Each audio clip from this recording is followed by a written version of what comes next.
This episode is brought to you by Alpine Hardwood Flooring. They've been our partner now for over a decade, installing all our wood floors on all our new homes as well as our remodels.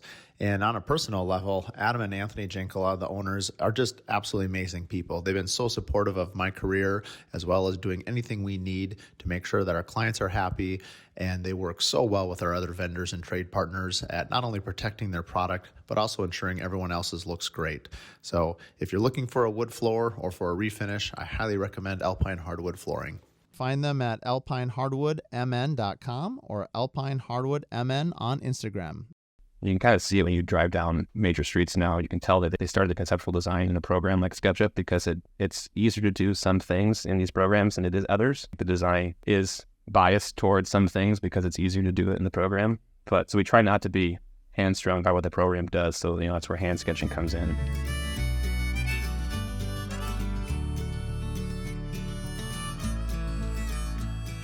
All right, welcome to the Curious Builder Podcast. I'm Mark Williams, your host. Today, I am joined by Unfold Architecture. I've got Mike Gray and Greg Vose. Welcome, and thanks for coming on the show, guys. Thanks for having us. So, Greg, you flew in from New York, is that right? I did, yeah. I landed last night. Okay. Just for the podcast, I feel flattered. I appreciate it. Yeah, I have family around here, but I didn't want to see them. It's just for the podcast. Okay, awesome. And Mike, you're in Northeast Minneapolis, is that right? Correct. I'm local. Super. Well, why don't you introduce yourselves to our audience? I'm familiar a little bit with your work with Sustainable 9 and just being around the area, living in Minneapolis. I've seen, some of your work, and your website is outstanding. Why don't you tell us a little bit about your history and kind of how you came onto the Minneapolis scene? Sure. I can start a little bit, I guess. Go ahead. So Mike and I went to college at Iowa State several years ago now. But during college, we both worked together a good amount. You have studios and stuff where you can pick your partner, and Mike and I ended up finding ourselves gravitating toward each other just with how we think and how we converse and how we work together. Seemed to coalesce pretty nicely.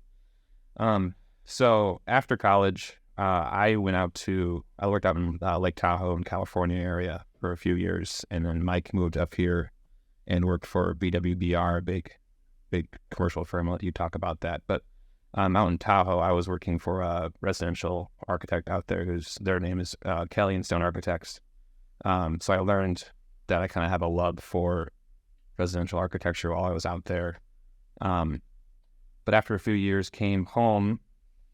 Or not home, I guess. I moved to Des Moines where I met my wife there.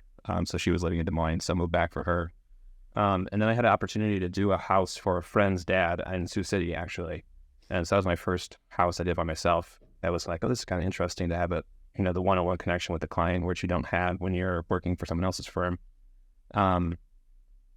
But that went well. And then a few years later, friend of, connections through that house led to another one. And actually the first one I was like, okay, that's a lot of work for one person to do, after work hours. So I reached out to Mike to help out with that one. And it was just like reconnecting the same things that were working really well in studio and college were working really well after several years being out of college. And that ended up never actually being constructed, but the conceptual phase, we went through it and it went really well. And, I was in Des Moines, he was in Minneapolis, and we would drive back and forth and work, have kind of, work sessions to develop it, and it worked really well. And then that, as things do, that leads to another thing, and I think, I forgot exactly where we were, but we kind of had another job drop in our lap, and we're like, should we make this a little more official rather than just, cash on the side?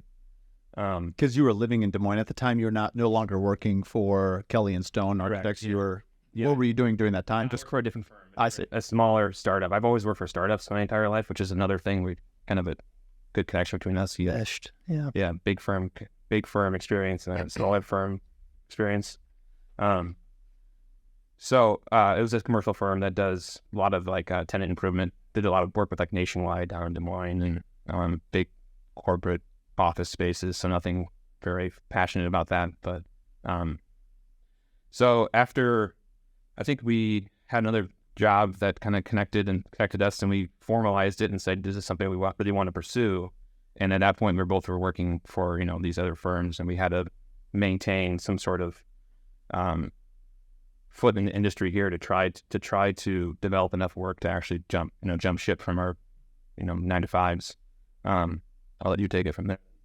Yeah, it's funny you mentioned the website. We just finished redoing that, and I remember the weekend I drove down to Des Moines and we threw together the website that we had previously. And Was that still the original one? Because you guys have been in business for about 4.5 years. Yeah, and it lasted the first 3.5 years, but we always knew that it needed to be redone. But Well, it's very good now. For those that haven't seen it, it's sharp. It's very clean. Thank you. I feel like people make decisions quite quickly about you and as a company, and the website Totally. is the first impression point. And if Absolutely. your website isn't clean, and especially for architecture, if it doesn't show quickly like good work, like people are checking out. So Yeah. good work, because it's good. Yeah, it's a digital gallery for sure.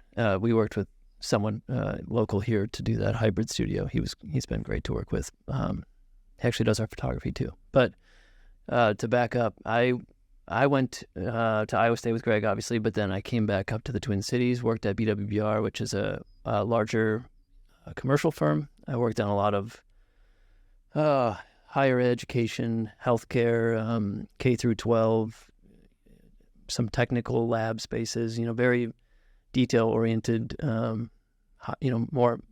more intense detailing and things like that, projects. But it was, I think, 150 people at the time, so you kind of found your niche within the company. And Greg mentioned that he's always been at startups, and I was at the larger scale, and it just kind of worked out with timing that we would jump ship at the right time and go from there. So it's been a lot of fun. It's a learning curve, certainly coming from commercial to residential. The type of construction is completely different, but it's been fun to learn.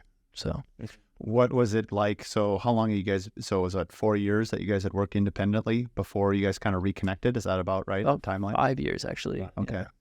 And I guess, how would you frame that experience after college, gaining some knowledge, to where you're at now? Do you feel like now starting a business versus being a part of a lot of startups, were you able to capture some of the knowledge that you gained while you were working, or where did this entrepreneurial, feel come from? And that's always an interesting question when people are starting a business.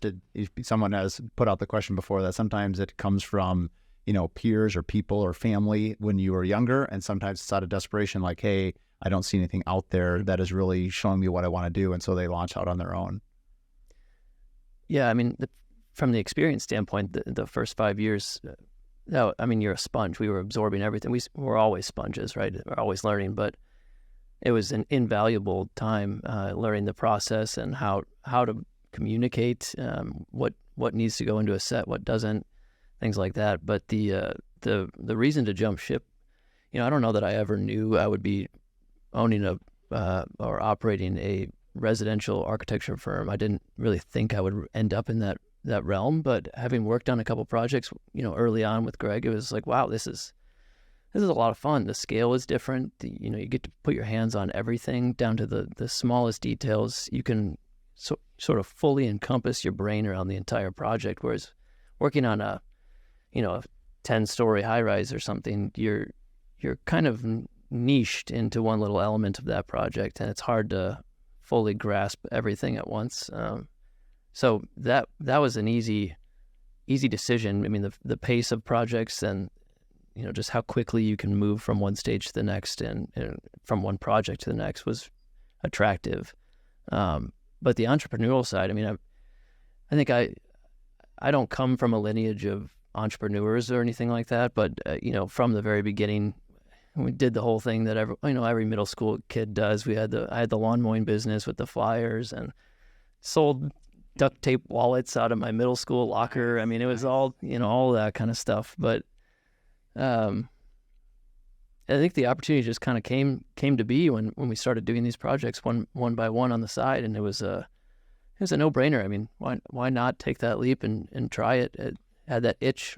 Got to do it. When I think you get a little confidence, right? So someone's giving you one leads to another one, Greg, like you had mentioned, and before you know it, you kind of been operating by a business without really even planning it. Like it just sort of happens, right? And then after that, you have to take more deliberate steps, like paying taxes, setting up an office, starting a website, and doing all the unglamorous things that make you legit. Yeah. No, on the small firm versus big firm, that's something that we weren't aware of until we were in it, and then we were figuring out, oh, this is a great benefit. From coming from a small firm, I'm very much used to, if there's something that needs to be done, like something as small as like an RPQ form or a proposal or a presentation, there's not like a template there to do it, so you had to make it yourself. But then I also realized how much that eats into the workday. Right. But Mike from big firm, it's a much bigger ship to steer. It doesn't really turn very quickly, but there is a process in place for everything. And so I was able to say, okay, this is really important for us to not be doing 5 years down the road, so let's do it now. And Mike was able to say, yeah, this is how we do it. This is how a big firm does it, which, is a valuable experience for a micro firm that we were. So. Absolutely. Yeah. Saves us a lot of time now, having done that early on. It was a lot of hours at the beginning, but it's set us up for a pretty smooth process now. You had mentioned that, I think, because we met for the first time just about an hour ago, having a cup of coffee before you were in town. You had mentioned about your system. We talked a little bit about systems. How did you develop your system that you kind of go through now with your clients in your process? Is that something that you learn in architecture school? Is that like not even ever discussed, and everyone's kind of left up after architecture school to kind of figure out what process works? Or how is it that, there's some generalities with architecture and home design that follows a similar path, but obviously there's nuances that everyone does it a little bit differently. Can you speak a little bit about your process and kind of how you've developed that and where you learned from it? Yeah. I think the big thing that we learned through architecture school, which I think is, college in general for a lot of things, is it doesn't teach you so much like what's this, discover detail. It's more like how to think through problems, how to problem solve. How to approach a problem. How to break down a problem in a way that is not scary to try to start tackling it. So we took a lot of that, and a lot of the stuff they actually teach you in school is harder to do in some project types and commercial project types, because sometimes you can't really do this. It can be a little bit slow and monotonous sometimes, but everything is really purposeful. So one thing that, I remember doing first couple of years in college was what they call adjacency diagrams or bubble diagrams. And so basically they literally are just bubbles that you draw on the paper, circles, and you break down the program of the building, the museum, the house, the library into spaces. And then you start thinking about where these spaces need to intersect. Obviously the front lobby needs to be here on the site, needs to be connected to the bathrooms, needs to be connected to the administration area, circulation, all this stuff. It allows you to start thinking through taking a small little chip out of the massive problem of how to design whatever this building is. And so we've kind of taken some of those things into the residential sector, where we start from a bubble diagram, and it's a little bit, some things are a little bit more assumed because it is a home, and it's not so unique like a museum or a manufacturing facility. So we're able to make some assumptions. But it does help because our big thing is we want to make a really personal connection with the client, and we want the house to have a personal connection with that client. And everyone lives a little differently. We have a client that wanted to have basically the solarium with like a hot tub in the ground, inside the solarium in the ground. And that was a huge thing for him, but he didn't really care about other things. So that was a focal point, the house. And those are the small things when we're doing the adjacency diagrams that we can start seeing, like, how does this house rotate around this important space? Yeah, I often talk about it as lifestyle. We kind of have an intake form where I'm asking silly questions like, what time do you get up in the morning? What time do you go to bed? What do you like to read? How do you like to exercise? What do you watch? And sometimes you don't know. They sound pretty generic questions, but you don't know when someone's going to be like, oh, I get up at 3:00 because I trade in the Asian markets. And I'm like, oh, okay, Absolutely. well, that's kind of a key factor. And, I had heard of another builder once that because of that exact example, they actually brought in a light fixture that simulated natural sun. Yeah. And so that way they felt awake and they weren't activate their brain. Yeah, activate their brain. And so it's just really interesting how someone's lifestyle is reinforced with architecture of the home. And it makes sense. I'm trying to tell people, like, not only is this home going to suit your needs, but we're really going to center it around the lifestyle that you have, but also maybe one that you want. Which is, I think, one of the most critical parts of the process. I mean, Greg mentioned the adjacency diagrams and moving those program pieces around. But it even starts prior to that on the questions we ask, because we can make some assumptions, and sometimes people will come to us with a list of spaces that they want, but we have to ask questions about all those spaces because sometimes they can overlap, or sometimes they may require a different space based on the activities that they're doing, and breaking that down, listening really is the number one thing we do in those first few meetings. Ask pointed, directed questions and just sit back and let them talk. Yeah. Yeah, no, I think it's really important listening. I've heard one architect talk about visual listening, right? So they'll put up pictures and literally watch or film or video the client's reaction. Absolutely. Yeah. And I just think that's a fascinating way to just gauge like the aha moments. And recently we did some personality testing, and I remember this actually from college. I was a communication degree major actually. And I think it was like 87% of all communication is nonverbal. And so it's like like right now you guys are both nodding your head. Yeah, right. It's like, leaning forward, positive emotions, crossed arms, open arms, all these different things. I don't know how to sit now. Now he's just paralyzed. But the point of it is that our brain is picking up so many different things. But imagine us as architects and me as a builder trying to put this together for a client. Sometimes not everyone is really, you have to get comfortable with the client first because some clients are much more open book. They either have a clear picture of what they want, but sometimes they have no idea. And so the right questions is teasing it out of them in a way that they don't even know. Because how gratifying is it I always am amazed at architecture because I love it when we're listening. As a part of this, I can kind of see where it's going. But then I love that first presentation, being in person. And sometimes the business side of me wants to get this out in an email and get it going. And I'm trying to sell and move the project along. But most architects will resist that because they want to be there for that initial reveal. And it makes sense. I would too. It's more we don't want to lose the touch point of the aha moment. And anyway, that first reveal is pretty powerful. Yeah, and it's part of the reason why we love what we do, right? I mean, you get to see those reactions firsthand, and you're part of this person's life in a sense. I mean, you're creating a space that they're going to use every single day, and it's a very intimate thing. Yeah, you have to build trust because you need to get important things out of them. Just no, leave it down, but just rotate the mic up. Yeah, sure. Go ahead. I was going to say small things some clients, they are embarrassed and can we actually have 2 shower heads in our shower? And it's and they have to feel like they have a runway to be open and honest about how they want their house to be and not I don't want people to judge me because whenever. That's a great example. I have often brought that up, and a lot of times the builder, if I'm in a space and I'll say, hey, it's very common that some of our homeowners would like 2 shower heads. What do you guys think about that? And sometimes they'll say yes. Sometimes you get some funny jokes. Sometimes, it's just funny as they're reacting, right? And levity has its place for sure. And so breaking down some of those barriers and getting people to react to it. Anyway, I think architecture is so unique because you're trying to solve a multitude of problems, but you also want to do something different. It's art, right? And I often tell our clients, building a custom homes is not science. It's art. Yeah. And, every project is so different, and the site has a lot to do with it. Would you agree with this statement that as much as you want to design it, as much as I want to build it, as much as the homeowner has their constraints, the lot also has its say as well?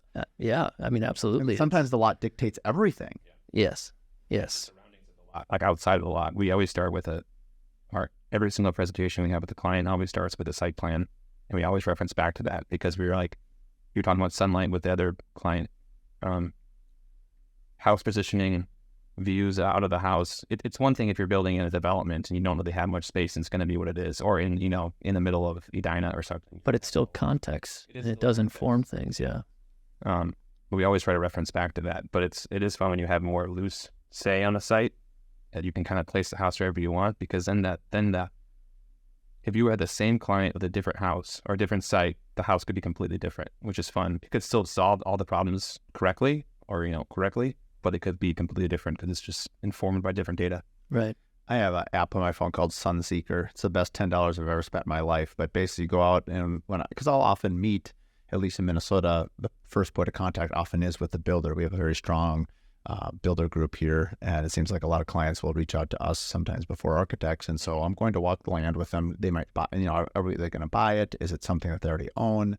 And if they've already lived there, they know where the sun is, but I don't. anyway, it'll show you exactly, the summer solstice, the winter solstice, where the sun is, the arc, but in real time. And they always, if nothing else, it's a great parlor trick that, it's just really amazing to see how much the sun dictates the house positioning. And for me personally, I love it when people come through my home and guess it to be bigger than it is, all because of the design, but almost exclusively because of the number of windows and the placement, so allowing light. And this episode is brought to you by Pella Northland.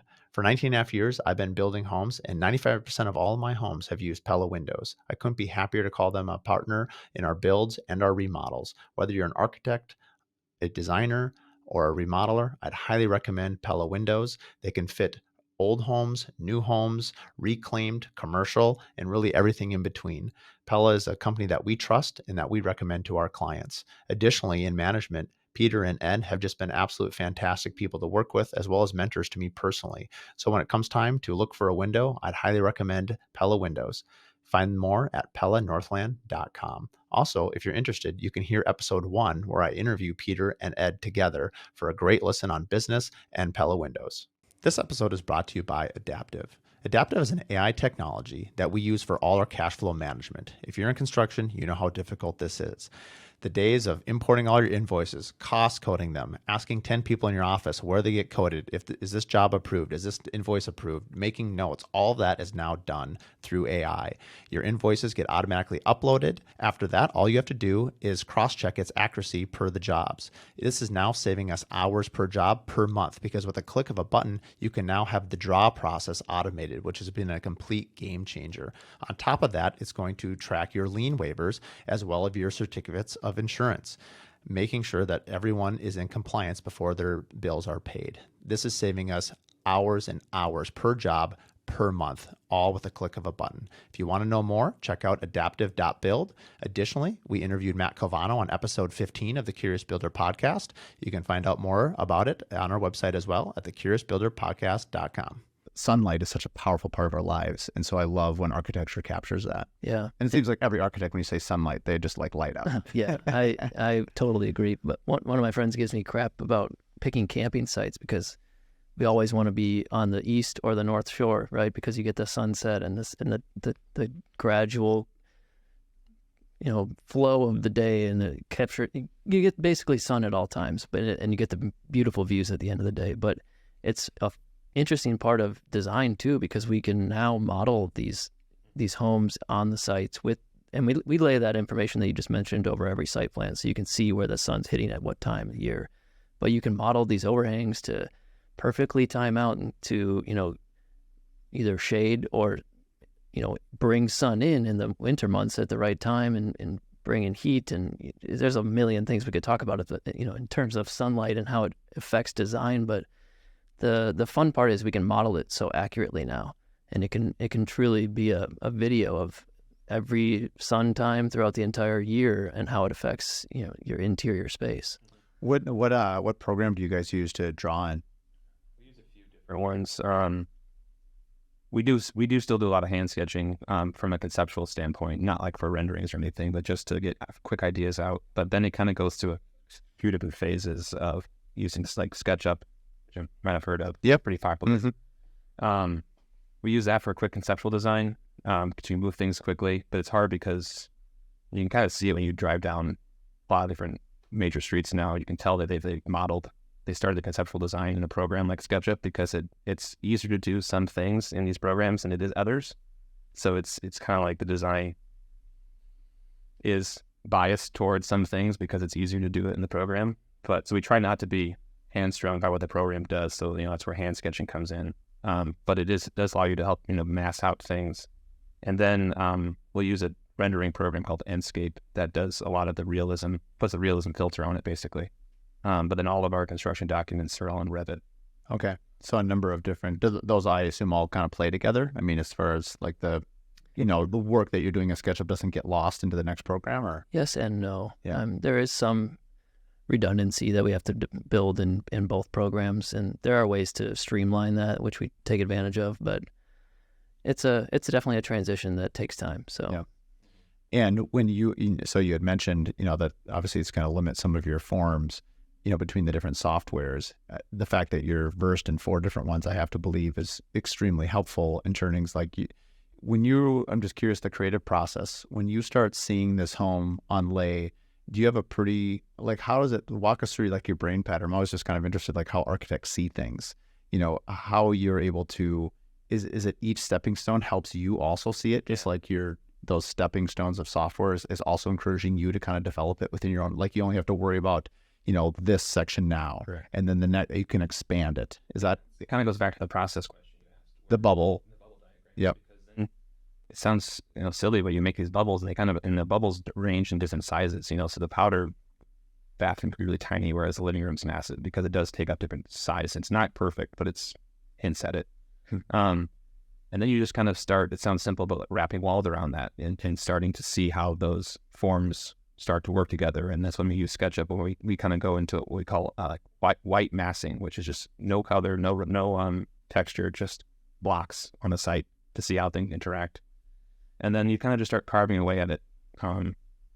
It never works well to just dive in and start sketching from the kitchen outwards, because it's it needs to kind of be. We always talk with our clients about it being kind of like when they walk in the door, it's a big block of marble, and we never want to take the marble, go away, and present a finished bust of them. We go away, we chip a few things off, we come back, Check in. this is how we're thinking, and then it's 4 or 5 different touch points to make sure that they understand we're not making any big moves that they're not comfortable with, because that's the other thing. Minnesota Nice, it can be you present something and they're like, oh yeah, we love it, and then an hour after the meeting, Get the email. You get an email saying, We actually didn't like this part of it. Here's the 87 things I didn't like. Yeah. But I was smiling the whole time. exactly, and it's a critical thing. It was it's a core element. It's a lot harder to undo those at that point. Yeah. I mean, that leads to one of my next questions, which is how much of your work is in Minnesota versus outstate right now? I would say about 90% of our work is in the greater Minneapolis, St. Paul area. Mm-hmm. And then we have 10% probably I still have some work out in Tahoe area with the builder or developer out there. And then, little hints, a couple little spots down in Iowa. We had a couple things, and Wisconsin. northern Minnesota, Wisconsin. Yeah. but it's mostly Midwest. But we have that little bit of a foothold in Tahoe that we're trying to also expand on. Yeah. And I mean, obviously you're in New York, you fly back when you need to for client meetings, and Zoom obviously, or Google Meet or whatever platform we're using for these different, and obviously Mike, you're here local. How are you finding, the Minneapolis market here in terms of its appetite for architecture? For instance, I see, at least what I've seen mostly on your website, it tends to be fairly, what we describe it as modern, transitional. I mean, I hate putting labels on architecture, because I know you probably, like any architect, could probably do everything, but the work on your website does tend to gravitate more towards clean lines, kind of a more modern feel. Is that accurate? Yeah, I would say that's accurate. I mean, it's not to say that we don't have projects that are not that. We will do anything we have the challenge or the opportunity to do, but we definitely tend to lean more modern. And the styles change, though, regionally as well. Like out in Tahoe, it's a lot more of that mountain palette, both materials and forms and roof lines, things like that. But, we tend to put on the website what we want to gravitate towards and what we want to attract. So it's a pretty good representation of where we're heading, I think. But the industry changes and the styles change and things morph. I mean, the goal is to find a blend between what people are looking for right now, and timelessness. We want them to stand there for 50, 100 years plus and be a staple that fits within the context and is still a desirable and attractive piece of, like you said, art or sculpture. Not now, but 30 years down the road too. So it's a balance, but definitely lean towards the clean, simplified, modern lines. Yeah. In the workflow between the two of you, do you guys handle projects? Because I think you mentioned there's 4 people on your total team. Yeah. Well, walk us through. So a client or a builder comes to you, and I know every architecture firm works this a little bit differently, but do you have someone that does more high level, more business stuff? Someone does more permitting? Walk us through kind of your process, because you're the 2 principals, and then you have 2 others that are on your team as well. What's kind of your workflow and who does what?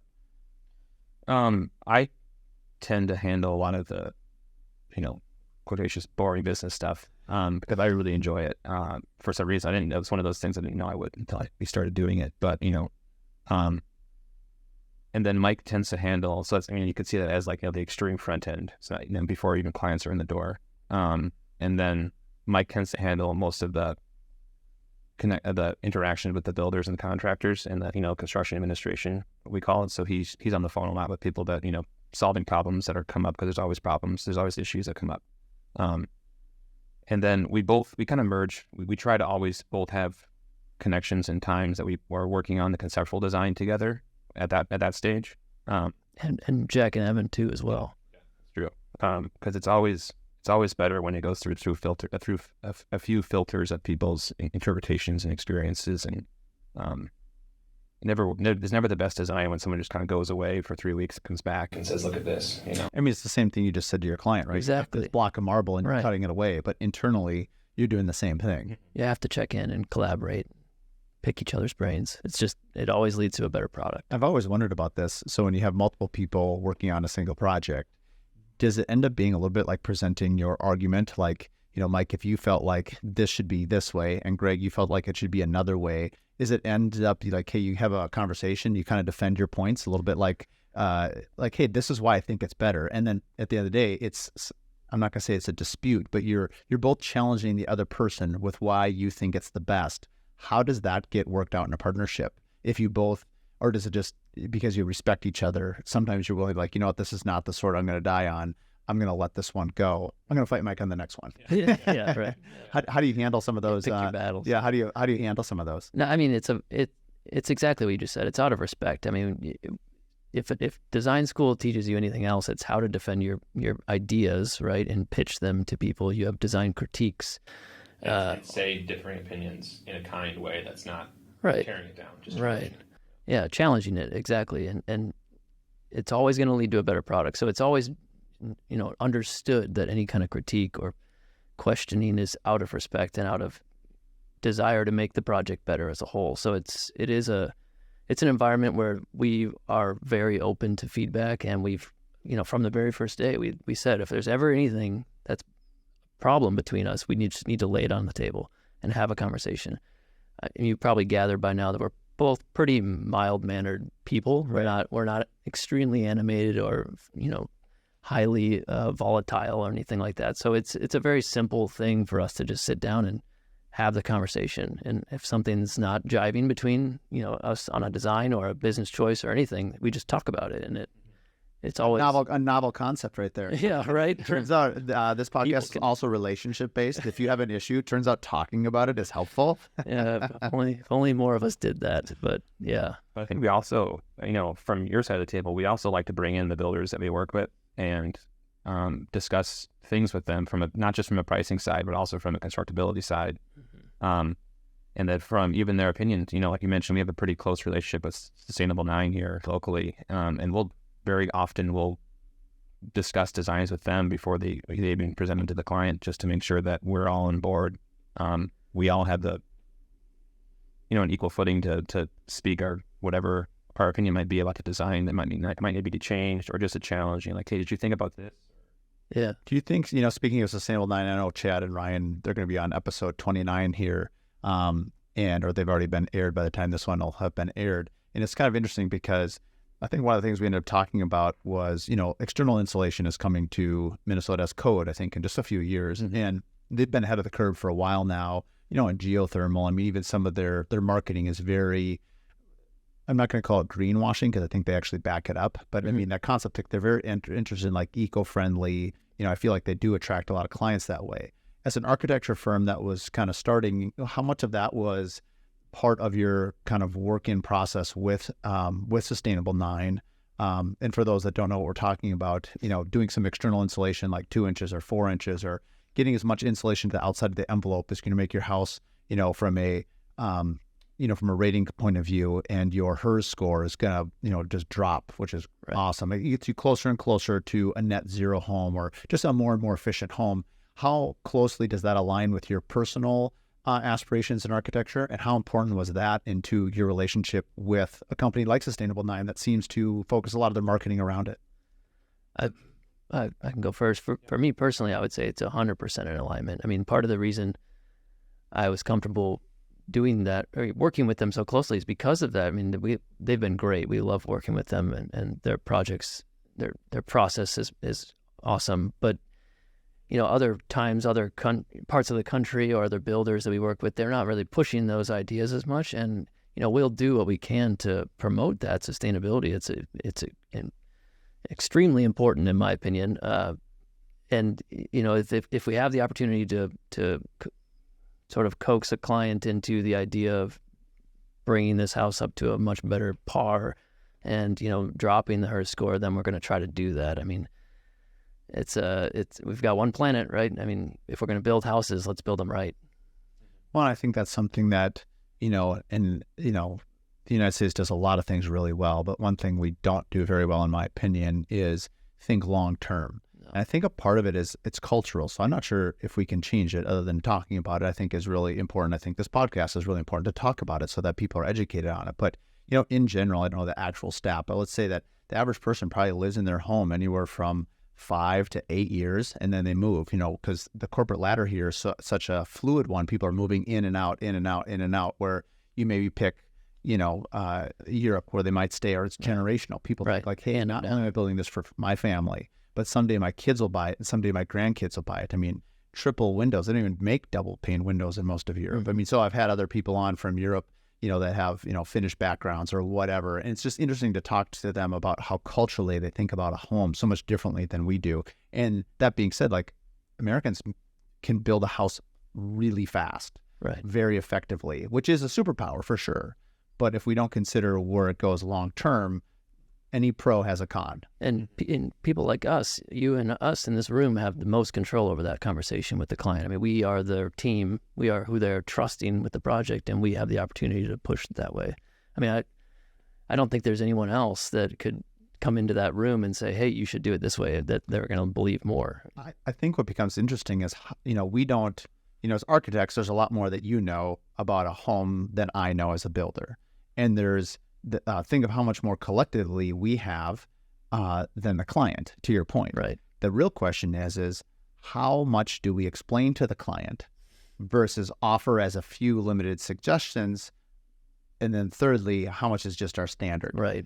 Right. I mean, so like, I'll take roofing, for example. It's a simple one, right? Like, you could build a very inexpensive shingle roof. You could also there's so many different layers of asphalt shingles, but for the most majority, people don't know the difference. But then you get into cedar shake, and you get into, composite or slate, and there's not that many options. So you can but ultimately, if a client is coming to you at a certain strata, I'll just use an example. If someone is coming to us at, let's say, $1.5 million or $2 million, it's unlikely we're going to be pitching a cedar hand split shake roof, right? Because it's like 4 times the cost of asphalt. Like, there's not enough money in the budget for it to be a priority. There's other things that are stereotypically going to be prioritized to the kitchen or something else. I mean, the same thing is with triple, but some of these are easier conversations. Like, do you want double pane or triple pane? I can explain that to you. Mm-hmm. But when we get into this insulation thing with external insulation, you start losing clients because they're kind of like, what do most people do? How much does it cost? Right. And they start getting away from it. They're not really, unless they're really passionate about it. I sometimes struggle on how far do you want to go down each of those rabbit holes versus just saying, hey, a Mark D. Williams Custom Homes or a Sustainable 9 or whatever your builder name is, this is the home that we do. The reason that you're coming to us is because we build an exceptional home. Here's all the benefits you get, but they don't need to necessarily know about some of are you using an R2, an R6, an R8? Yeah. And I do struggle with that, of how, I'm not going to say nerdy, but like how sophisticated to get in some of your options, because you do too many and their eyes just gloss over and you've lost them. You get overwhelmed. There's a lot of clients that come into Sustainable 9 because of the name, that are interested in that off the bat, right? So there's probably a little bit of a skewed data set we're working with here. But what I was going to say is that a lot of times they'll come in and say, we want to build a sustainable home. They don't know exactly how that's defined, but and there's a lot of knowledge of this is S9, Sustainable 9, that can bring them through that. And we've been benefits of that too, to being able to learn a lot from them. But a lot of times those decisions don't actually get made until they see the budget in front of them. And it's a lot easier for them to say, oh, let's just get rid of the ECI and just do the typical spray or whatever. And because I don't want to make a house smaller. I don't want to cut out of these program elements. So a big part is on us to know when we're working with S9 is that the budget, there's a larger portion of the budget is going to go towards these sustainable practices. So that means we have to be conscious of that when we're designing spaces and homes. And then also when we push back on the clients, like, no, you can't have a sport court because we're going to do this, or you can, but it has to be this size, or whatever it might be. How often are you doing ECI? I'm curious. Well, we're doing it more and more, and knowing that it's coming up,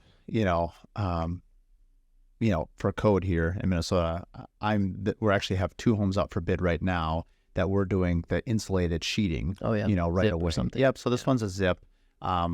We used zip about 5-6 years ago, and there were some concerns in their tape and some of the. I'm thinking like, okay, 50 years, 100 years, like, it's an adhesive tape. Yep. How long will that last? So there's some talk of like, do you put Tyvek over that as additional for some bulk water? And so I'm still working through that, but we will do that on 2 of them, and then one of them I'm pretty passionate about rock wool. Yeah. And so I want to do a 2-inch rock wool one on this upcoming house, and that particular house has stucco, which is perfect because I want a air and a drainage barrier. Well, rock wool can do both of those and add the insulation, so that's like a 3-fold win for me. So we're actually bidding that out right now, and We'll see. That will be kind of our first one. I've pitched it to a number of clients, and they've all kind of gunned it down under price. But that's because we were kind of at a tweener price point. And that's always kind of a hard one because the clients, and they are spending a lot of money, so it's not that. But everybody has a budget. I think of, I don't know Carl Pohlad personally, but like, they built the Twin Stadium, 7-8 years ago, and I forget the number on it now. It's called $500 million. But it wasn't $1 billion. They're not George Steinbrenner. Right. Like, it wasn't the Yankee Stadium.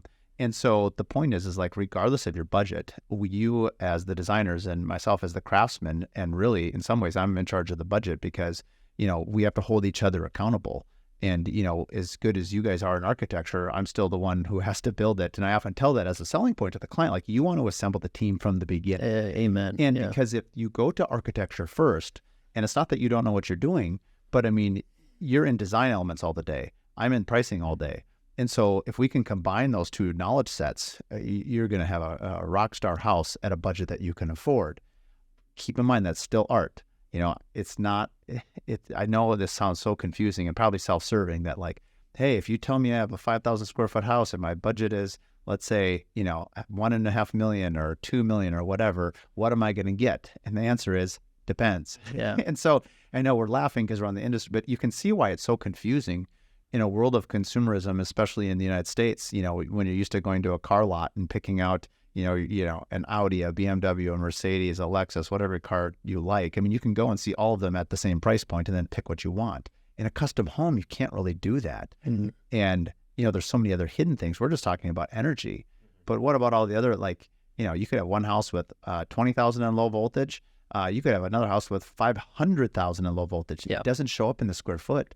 And so now that house is so misleading. So I feel like I spent a lot of time in the front end educating the client without scaring them. I'm an optimist, so I want them excited, but I also need to make sure that once we get into the build that I'm, not the bad guy saying, right. It's hard. I mean, there's a reason why, let's say track homes or production homes or existing homes sell so much faster and such greater quantity than custom.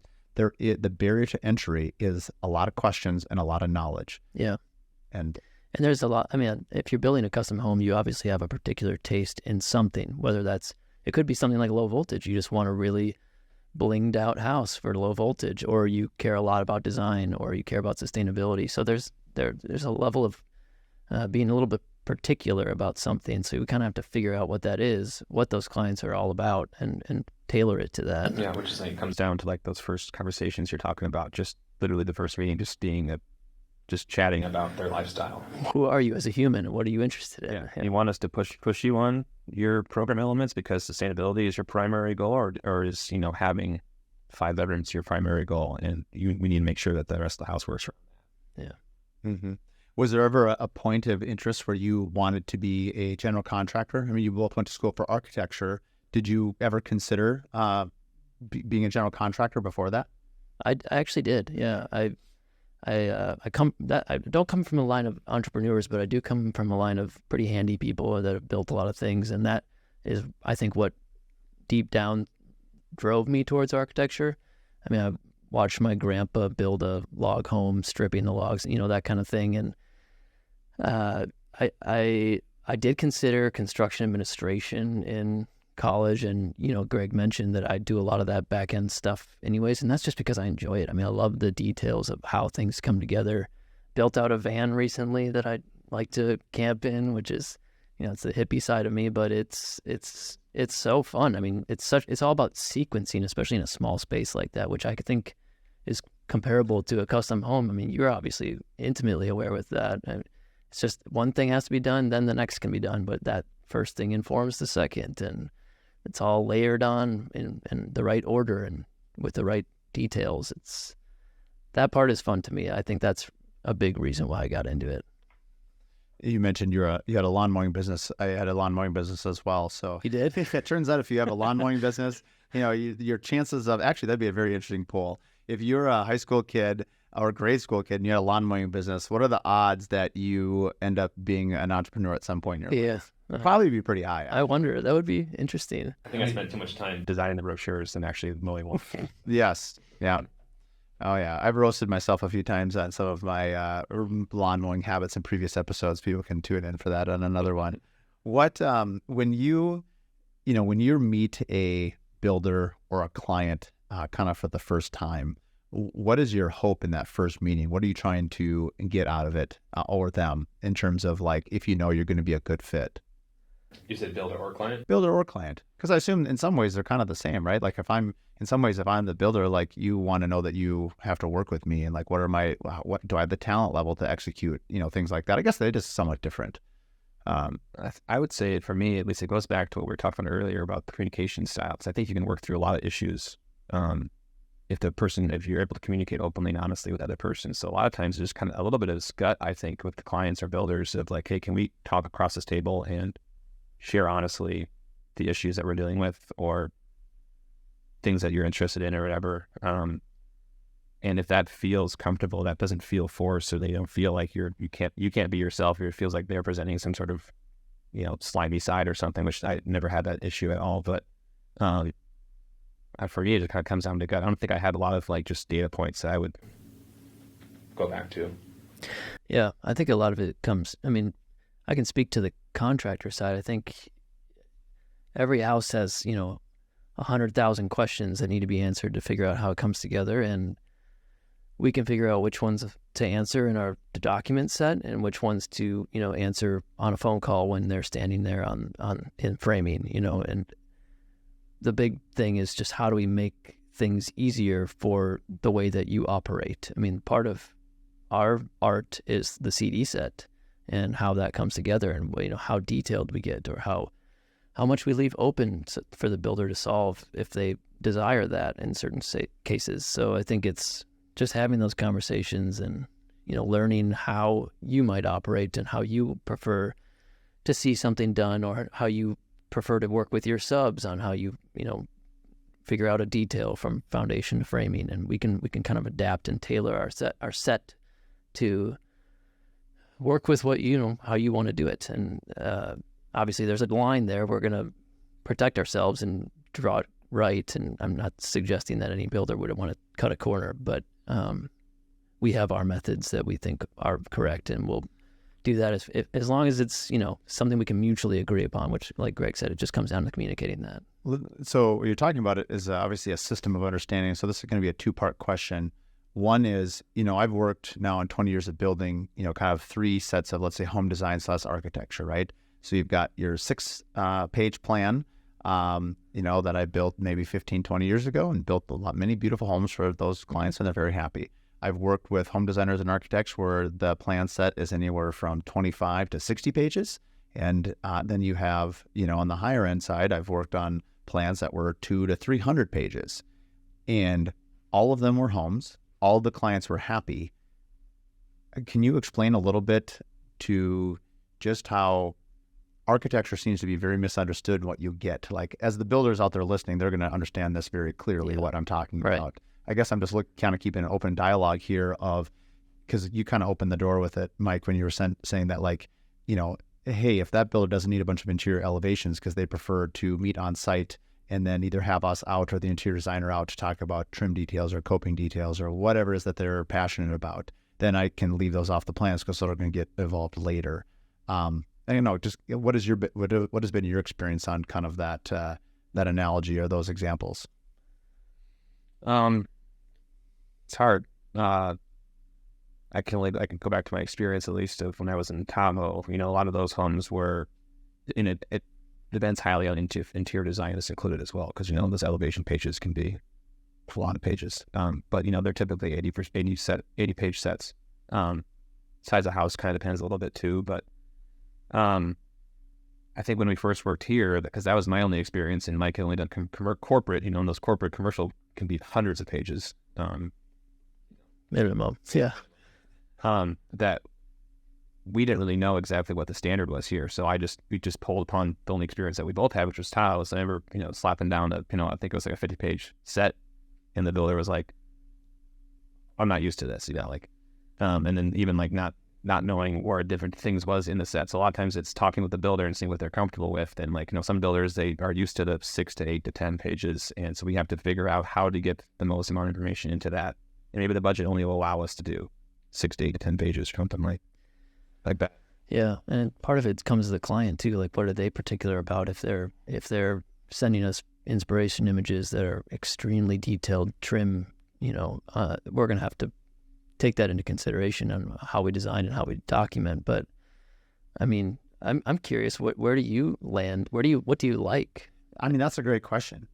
It depends. Yeah, exactly. It's almost impossible. It is such a unique, it is so variable based on the architect, the budget, and the client. And I say the budget because, if your budget is $1.5 million, and, these are first world problems we're talking about. So, that $1.5 million house, it can't justify a plan of $300,000. It's just not going to work. Right. Because either A, you're spending too much money on architecture, or B, the things that will be spec'd are going to make that house at 1.5 not even viable to be built. So part of it is understanding what the budget is, and a lot of it is taking cues from the client. Obviously, we are not usually a first-time home buyer. Now, we might be the first time that they built a custom home. Is really nice if someone has built a custom home before, and even nicer. I mean, high-end architecture usually is preceded by an exposure to architecture previously, either in a build, an addition, or somewhere else in their life. Because if you really know what you're getting, kind of like the high quality, then you value it. So it's really, I guess it comes down to a value statement. I interviewed with a client the other day, and I was trying to, we don't know who he's going to build with yet. He's interviewing 5 or 6 builders. He's actually independently interviewing 4 or 5 designers, architects as well. And I can tell he's an engineer. He kind of wants to get all his information and come back and make a choice. And it's interesting to me because that could go so many different ways. And it's hard for me to give him advice because I'm a relationship person.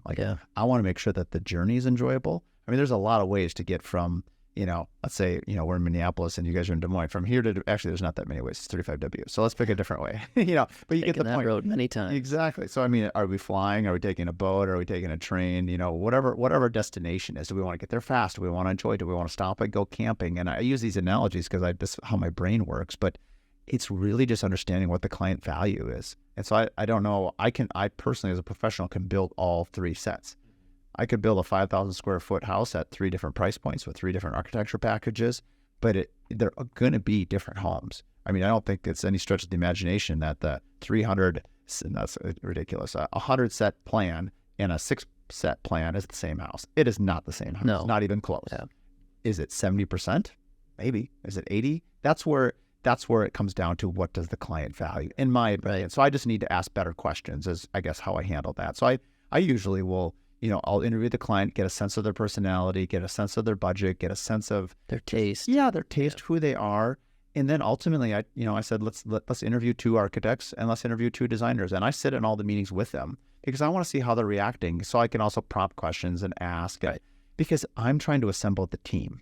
I mean, at the end of the day, that's really what my job is. And kind of going back to our earlier conversation point, like if someone comes in with a budget and they go to an architect first and they design the house, then they shop it out to a builder, say which builder can meet this price point. I don't think that's a very good way to do it. No. It's pretty bad.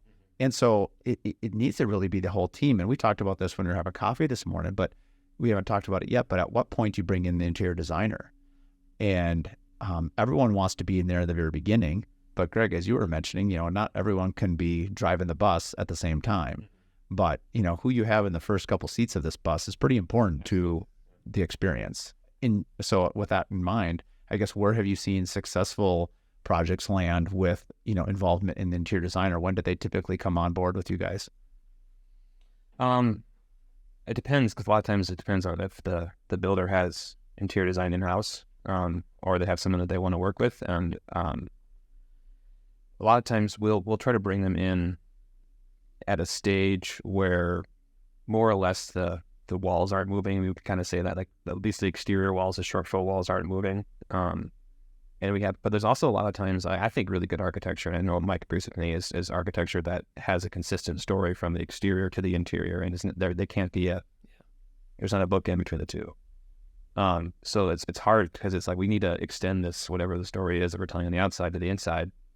So we have to do enough to the interior to make sure that that's there on that kind of project, but then bring the interior designers in and make sure that they also buy into that story. We just kind of tell them what we're trying to do. And then is it that we're doing all the interior elevations and they're doing more finish selections and finish and fixture selections, or is it something where maybe it's a different kind of house and there isn't such a complete story, and it can be more of a traditional home, and so they're able to kind of run wild with whatever the clients want in the interior. Then we can bring them in a lot earlier, because we don't have to develop the interior as much.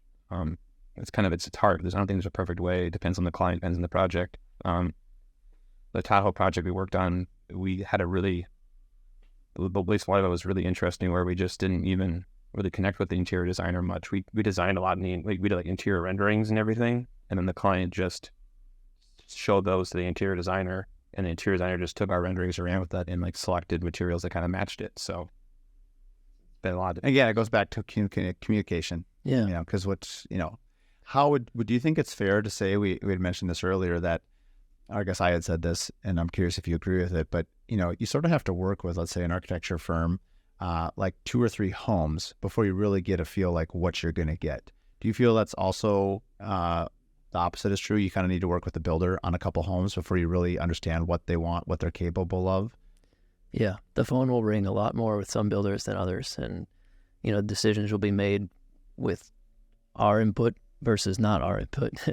Depends on who you're working with, but that's the best part about getting out on the site, though. I mean, we always ask and really strive to get out there as much as we can to just have the conversations with the builder, not only the GC, but also the subs. I mean, if we can just meet with the framer and walk through it multiple times, ask them questions.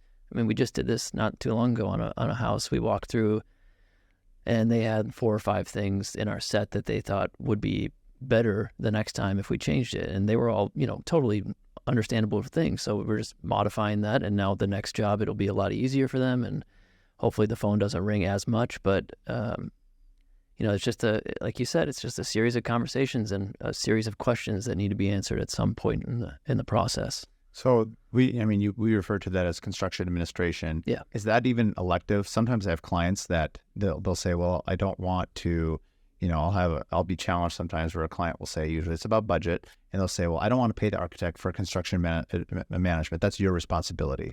And it should either come out of your fee, or you should be capable enough builder to handle it on your own. How would you answer that question as an architect?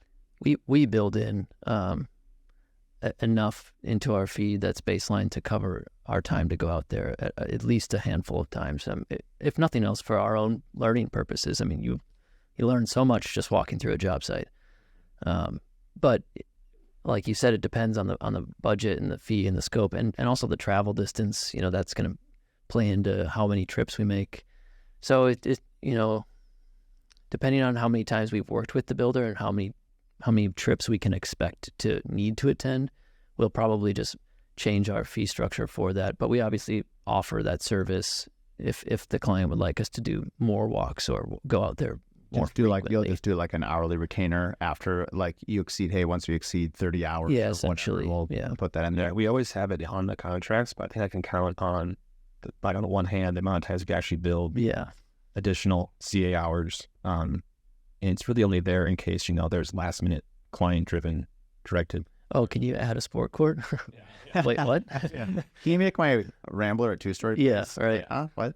Yeah, and but A lot of times, yeah, just we get as much value out of it as the client does for us to get out. the site and talk with the subs and talk with the framers. I mean, have you heard that before? Right now, I have a client who I'm going through that with right now. At the beginning of designing the contract, they refused to sign the architect's CA, and they asked me that direct question. Wow. No, we've never had that direct pushback. Yeah. To answer. It's not common, but it's a way I think they're trying to control costs, and they feel like this is the way to do it. I've tried to educate them as patiently as I can that, there's you've assembled a good team. Your team is going to build you an outstanding home. Yeah. But let them bring it home. You're talking about the last couple percent. Right. That is going to make it the difference between a great journey. It's kind of like going on an airplane ride. But no, on this, you paid $100 less, so you get no food, no drinks. And by the way, you can't use the bathroom on this flight. I don't know. Movies. I don't know what airline you fly, but No, I don't either. But that's kind of what we're talking about. Like it's still flying. yeah. No, right. And they just don't want to do that little add-on service. And then once they get in the air, they're upset that they don't have the level of service. Never mind that they didn't pay for it and they told us they didn't want it in the beginning. It really puts me in a very difficult position to explain to them, because nobody wants to say I told you so. But that's really what you're saying in a very polite way. Right. And just saying like, well, these are the choices that, we made as a team to honor your budget. Would you like to change that? This is me practicing that pitch. Yeah. Are you going to buy that? Yeah, I'm in. I buy it. Do you want the M&Ms? I'm Do in. you want the in-flight? You may use the restroom now, Mike. Yeah, no, honestly, we've probably had more so the opposite of that. They'll ask us the questions and say, hey, will you be sure to be a part of the process all the way through to the end? And of course we say yes. I mean, that's what we want. Agreed. And we want it as builders too. Yeah. I mean, the best, again, it goes back to the team thing. If you're assembling the team, like you want the whole team there, right? Yeah. We don't want someone missing a games because of injury. Like, I keep going to analogies here. But, I want everybody there all the way through, right? And those are the best projects, and the ones where the client is happy, the team is happy, and and everyone's very proud of the work that you've done. Right. And no relationships have been hurt, But that's a part of this idea of getting out to the site as much as we can too. We don't want to become, the day that the architect is coming out is the worst day for the GC. Oh, here we go. Yeah, we're going to have to do a million things different, right? And that's not our goal. We don't. I mean, things are always going to be a little different than what we all hope for. So it's just a matter of having those conversations and making sure that everything works out in the best interest of the client. So. Yeah. The amount of stuff you can hear from the guys that have been framing houses for 30 years. It's the knowledge they have.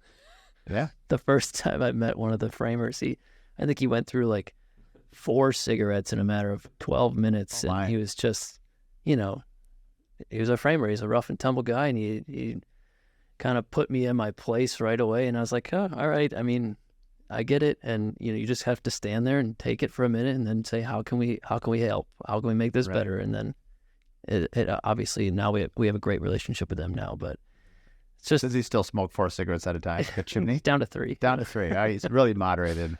Yeah. He really stressed him out. He needed the nicotine to calm down. Yeah. This architect. He's like, Mike is like the most unassuming, like calming presence. You're like chamomile tea in person. I have my moments. Don't worry, but... Greg. You're Earl Grey. Okay, well, as we transition here to the end, just a few personal things. Mainly, I was interested in your van. So, camper, rock climber, mountaineer. It sounds like you like to get out on the road, or you kind of. I've seen some of those videos where you take apart a Sprinter van and re-put it back together and make it kind of cool. Is that that's what I doing? did? Yeah. Okay. Yeah. No, that's pretty driving force in my vacation days is outdoors. So it's mountain biking, skiing. Big time downhill skier. That's probably my favorite activity. But yeah, it's a lot of that. Yeah, you try to get out west then a few times a year. Yeah, more. Greg gets to go to New York, and I get to go out to Utah for a month at least. I'm going with Mike. I'm good. Yeah, I fly out there and meet him too. yeah, he does. He does come good out. Call. Good call. Yeah. And how about you, Greg? What are some personal things that you like to do in your downtime? Like I mentioned earlier today, my wife's a food writer and recipe developer. So being in Manhattan for that, we just do a lot of exploring of restaurants and bars and places to be and check out the new openings or whatever. We're only going to be there for a period of time, 18 months or so. So we like to make the most of it. I have to believe that seeing a lot of, I mean, New York is going to have some really cool restaurants and pretty awesome design. Oh yeah. You find that you're taking, like, you're kind of inspired by some of these restaurant, like, decors, and like sending it to Mike saying like, hey, we got to get this into a house. Like, this is really cool. Yeah, for sure. Like, our text chain is a lot of just photos of things we see in the world. But I mean, as a kid, I never always going to the bathroom in restaurants just to see more of the restaurant, you know, and you can, also the bathrooms are always where they always typically do a lot more design in there sometimes, depending on the restaurant. So I think that's why she loves to go for the food experience, and I love to go just to see how do they solve this, or how do they do this, or how are they, expressing whatever it is that their business is. Right. What about last question is, what do you guys do for continuing education in terms of how do you further your craft? And I mean, are you looking at other architect works? Are you doing the the AIA tour, the artisan tour, reading books, podcasts? Like, what's kind of your jam to kind of further your knowledge base? I was going to say all of the above. All of them. Our whole team is going out to Utah in a few weeks for the custom residential architecture, not symposium, but conference, I suppose. And, we try to get together every couple weeks and do some courses together. I mean, but on a personal note, it's a lot of podcasts. A lot of podcasts. Yeah, we like listening to you guys talk. It's interesting to hear the other side of the table's perspective. I mean, it's fascinating. Yeah. How about you, Greg? Same. A lot of podcasts. I think we talked about it earlier too, but, just whether it's from a high level, like connection based, business structure, which I'm really interested in, or down to the detail sort of, how do we do this range grade system or whatever it might be. That's just, a lot of times it's just listening to it a lot, and, whether we're drafting or modeling or something, and just, you feel like you kind of just get it through osmosis, just continuing to listen to how people deal with what they're dealing with. So. Yeah. Out of curiosity, and the namesake of the show, how did you know about the Curious Builder podcast and me specifically? I mean, I know I have obviously a lot of Minnesota ties, but how you guys had actually reached out to me saying, hey, we're in town, we'd love to sit down with you. I guess, what were some of your first points of either marketing that was working on you, or how did you know either about the podcast or the construction company? I think you could probably thank the Instagram algorithm for that. Okay. Somehow. But yep. I think it's something popped across one of our feeds, and, diving into it, and like we're talking about from the website, that's the thing that can capture attention. And it's like, oh, this company really cares about, the whole nuts and bolts of everything, not just, a lot of times architects' websites and builders' websites are just like kind of crappy. Total. Yeah. It's like, I don't know how you cannot, like, this is the face of your business. So like, it was like that, this seems like it's really crafted. And then I think one thing led to another. I listened to a bunch of your podcasts, and it was like, this is really good quality stuff. And also just hearing about local people that are doing great stuff is, yep. It's really interesting. It's also like a nice cup of coffee. If I'm a chamomile, you're a highly caffeinated cup of coffee. Yeah. Shot of espresso and chocolate on top of it. Yeah, I was pretty revved up this morning. I'm calm now. So no, it's a good energy. I love it. Yeah. Well, thank you very much for coming on. We'll have everything tagged in the show notes as well. But if people are looking for your website, what's the URL? Just unfoldarchitecture.com. Oh, one last question. I meant to ask you the first question, so we'll make it the last. Unfold Architecture. I love the name. In my mind, you're unfolding a piece of paper, like this thing is unfolding into something, it's like a surprise. What was the origin story of naming your company Unfold Architecture?